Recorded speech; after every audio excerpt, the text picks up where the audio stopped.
ఓం విఘ్నేశ్వరాయ నమః. మహాభారతము ఉద్యోగ పర్వము చతుర్థాశ్వాసము 5వ అధ్యాయము. సుయోధనుని కోరిక పైన భీష్ముడు శిఖండి గురించి చెప్పసాగాడు. సుయోధన, నేను రాజ్యాధికారం వహించనని, వివాహం చేసుకోనని మా తండ్రి వివాహ సమయంలో ప్రతిజ్ఞ చేశాను. కనుక నా తండ్రి మరణానంతరము నా తమ్ముడు చంద్రాంగదునికి రాజ్యాభిషేకం చేశాను. దుందుడుకు స్వభావం కలిగిన చిత్రాంగదుడు గంధర్వునితో తలబడి అతని చేతిలో మరణించాడు. ఆ తరువాత విచిత్ర వీర్యునికి రాజ్యాభిషేకం చేశాను. అతడికి వివాహ వయస్సు రాగానే వివాహ ప్రయత్నాలు మొదలుపెట్టాను. ఆ సమయంలో కాశీరాజు తన కుమార్తెలకు స్వయంవరం ప్రకటించాడు. నేనతడి కుమార్తెలైన అంబ, అంబిక, అంబాలికలను రథం పైన ఎక్కించుకొని బలవంతంగా హస్తినాపురానికి తీసుకొచ్చాను. వారిని ముగ్గురిని విచిత్ర వీర్యుని వివాహం చేసుకోమని చెప్పాను. వారిలో అంబ అప్పటికే సాల్వుని ప్రేమించి ఉంది. ఆ విషయం తెలియని కాశీరాజు స్వయంవరం ప్రకటించాడు. నాకు కూడా ఆ విషయం తెలియక ఆమెను హస్తినకు తీసుకొచ్చాను. అంబ నాతో, మీరు ధర్మాత్ములు కాబట్టి నేను మనసారా సాల్వుని ప్రేమించాను. మనసు లేని మనువు చేసుకోవటం మంచిది కాదు. నన్ను సాల్వుని వద్దకు పంపించమని అడిగింది. నేను నా తప్పు గ్రహించి ఆమెను సాల్వుని దగ్గరకు పంపాను.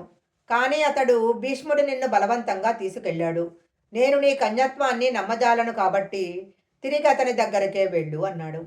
ఆమె జరిగిందంతా వివరించి సాల్వుని ఎంత వేడినా ఫలితం శూన్యము.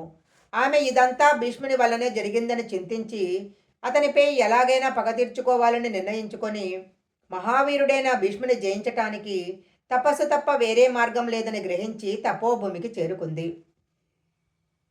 అక్కడ ఉన్న మునులకు తన గాథ వివరించింది. వారు ఆమెను తపస్సు స్త్రీలకు కఠినమని తండ్రి వద్దకు వెళ్ళమని చెప్పారు. ఆమె వారితో, నేనిక నా తండ్రి దగ్గరకు కానీ బంధువుల దగ్గరకు కానీ వెళ్ళను. ఇక్కడ తపస్సు చేసుకోవడమే నా నిర్ణయము. ఆ సమయంలో అక్కడికి వచ్చిన హోత్రవాహనుడు అనే రాజర్షి అక్కడకు వచ్చి అమ్మను గురించి తెలుసుకొని, నువ్వు నాకు వరుసకు మనమరాలువి. నిష్కారణంగా శిక్షింపబడిన నువ్వు తపస్సు చేయటం ఎందుకు? ఇందుకు నేను ఒక మార్గం చెప్తాను. నీకు అపకారం చేసిన భీష్ముని గురువైన పరశురాముని దగ్గరకు వెళ్ళి సహాయం చేయమని అడిగావంటే అతడు తన శిష్యుడైన భీష్మునికి చెప్తాడు. అతని మాటను భీష్ముడు మీరజాలడు. అంబ పరశురాముని దగ్గరకు వెళ్ళి శరణు వేడటము. వశిష్ఠుడు చెప్పిన విధంగా పరశురాముడు హోత్రవాహనుడి ఇంటికి వచ్చాడు. హోత్రవాహనుడు పరశురాముని సాదరంగా ఆహ్వానించి ఆర్ఘ్యపాద్యాలు ఇచ్చి సత్కరించి తరువాత అంబ వృత్తాంతం వివరించాడు. పరశురాముడు అంబను చూసి, అంబ, నీకు భీష్ముడు సాల్వుడు ఇద్దరు అపకారం చేశారు. నేను ఎవరిని శిక్షించాలో నువ్వే నిర్ణయించు అన్నాడు. అప్పుడు అంబ, మహాత్మా, ఏది ఏమైనా సాల్వుడిక నన్ను స్వీకరించడు. కాబట్టి భీష్ముని దగ్గరకు వెళ్ళి న్యాయం అడగాలి అన్నది. పరశురాముడు అంబను వెంటబెట్టుకొని నా దగ్గరకు వచ్చాడు. అతడు ముందుగా సరస్వతీ తీరాన విడిది చేసి నాకు వర్తమానం పంపాడు. నేను గురువుగారిని దర్శించి ఆర్ఘ్యపాద్యాలు సమర్పించి సత్కరించాను. నా వినయ విధేతలకు సంతోషించిన పరశురాముడు, గాంగేయ, ఈ కన్యను బలవంతంగా ఎందుకు తెచ్చావు? వచ్చిన తరువాత తిరస్కరించటం ధర్మమా అని అడిగాడు. నేను ఆమె ప్రేమ వృత్తాంతం విని ఆమెను సాదరంగా సాల్వుని దగ్గరకు పంపాను. ఇందులో నా అపరాధం ఏముంది అన్నాను. పరశురాముడు కోపించి, అంబను నీ తమ్ముడికి ఇచ్చి వివాహం చేయకుంటే నిన్ను, నీ బంధుమిత్రులను, పరివారాన్ని నాశనం చేస్తాను అన్నాడు. అప్పుడు భీష్ముడు, నాకు విద్య నేర్పిన నువ్వే నా మీద కోపించటం తగునా అన్నాను. పరశురాముడు, గాంగేయ, నువ్వెన్ని చెప్పినా అంబను నీ తమ్మునికిచ్చి వివాహం చేయకపోతే నా కోపం తగ్గదు అన్నాడు. నేను, గురువర్య, మీరు నన్ను అధర్మం చేయటానికి పట్టుబడుతున్నారు. వేరొకరి మీద మనసుబడిన కన్యను నేనెలా నా తమ్మునికిచ్చి పరిణయం చేయగలను? ఇంతకన్నా మీ ఆగ్రహానికి గురి కావడమే మేలు. అధర్మానికి పురిగొల్పేవాడు గురువైన దండనార్హుడే అని పెద్దలు చెప్పారు కదా అన్నాడు. పరశురాముడు నా మాటలకు కోపించి, యుద్ధానికి సిద్ధంగా ఉండు అన్నాడు. నేను, గురువర్య, మీరు ఇదివరకే అహంకరించి క్షత్రియ వంశం నాశనం చేశారు. అప్పుడు భీష్ముడు లేడు, ఇప్పుడు ఉన్నాడు. ఇక మీ ఆటలు సాగవు. నేను యుద్ధం చేయటానికి సిద్ధంగా ఉన్నాను అన్నాను. నేను నా తల్లి సత్యవతీదేవికి జరిగినది వివరించి ఆమె వద్ద ఆశీర్వాదం తీసుకొని యుద్ధానికి సిద్ధమయ్యాను. నా తల్లి గంగాదేవి ఇది విని పరశురాముని చూసి నచ్చజెప్పబోయింది. ఆయన వినకపోవడంతో ఇక తప్పక వెనుదిరిగింది. అకృతవర్ణుని సారథ్యంలో పరశురాముడు యుద్ధభూమికి వచ్చాడు. నేను నా గురువుకు నమస్కరించి యుద్ధం ఆరంభించాను. పరశురాముడు నాపై శరవర్షం కురిపించాడు. నేను వాటినన్నిటినీ తుంచి పరశురాముని విల్లు విరిచాను. అతడు మరొక విల్లు తీసుకున్నాడు. బాణప్రయోగంతో అతని ఒళ్ళంతా తూట్లు చేశాను. అధిక రక్తస్రావం వలన పరశురాముడు మూర్ఛిల్లాడు. అతడిని చూసి నన్ను నేనే నిందించుకున్నాను. పరశురాముడు తేరుకొని నా పైన అస్త్రం సంధించాడు. అది ఏమస్త్రమో నాకు తెలియదు. అది నన్ను గాయపరిచింది. సారథి నన్ను పక్కకు తీసుకెళ్ళాడు. ఇంతలో నేను తేరుకొని పరశురాముని బాణాలతో ముంచాను.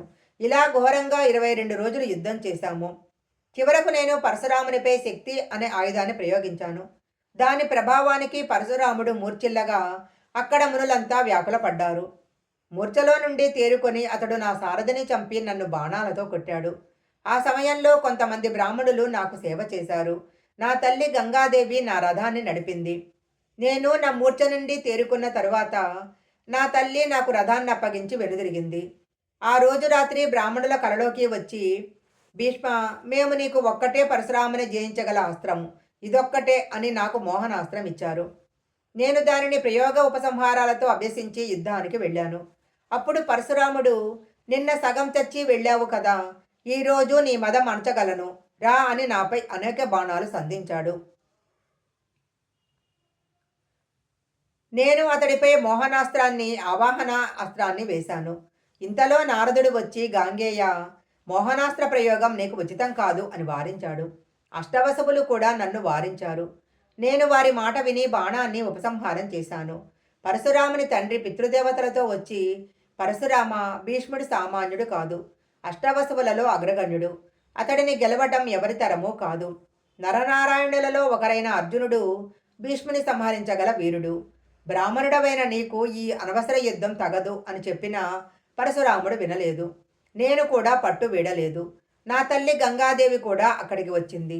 ఆమె చెప్పినా నేను వినలేదు. చాలామంది చాలా విధాలుగా చెప్పి మా యుద్ధం మాన్పించారు. బ్రాహ్మణులు చాలామంది నా దగ్గరకు వచ్చి, నీ గురువు అతి పరాక్రమవంతుడు, పరశురాముని దగ్గరకు వెళ్ళి నమస్కరించి క్షమాపణ అడిగి దీవెనలందుకో అన్నారు. గంగాదేవి నారదునితో పరశురాముని దగ్గరకు వెళ్ళి, భార్గవరామ, దేవవ్రతుడు నీ శిష్యుడు.